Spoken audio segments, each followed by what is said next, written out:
नमस्कार मित्रांनो, आपण पाहत असलेला हा प्रोजेक्ट दापोलीमध्ये बुरुंडी या गावामध्ये आहे।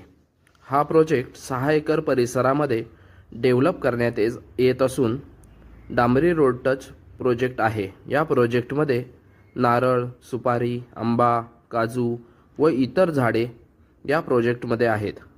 हा प्रोजेक्ट तामसतीर्थ व लाडघर बीचपासून 1 किलोमीटर अंतरावरती इतक्या जवळच आहे। या प्रोजेक्टमध्ये डांबरी रोड, पाण्याची सुविधा, प्रत्येक प्लॉटला कंपाऊंड इत्यादी सर्व सुविधा देण्यात येणार आहेत। या प्रोजेक्टमध्ये बाजारपेठ, बस स्टँड व दुकाने जवळच आहेत। या प्रोजेक्टमध्ये आपण कोकणी घर, होमस्टे, फार्म हाऊस बांधू शकता। आपल्याला या प्रोजेक्टमध्ये प्लॉट खरेदी करायचा असल्यास आम्हाला संपर्क करा 8999118204 आणि तुमच्या हक्काचं कोकणी घर बांधा। व्हिडिओ पाहिल्याबद्दल धन्यवाद।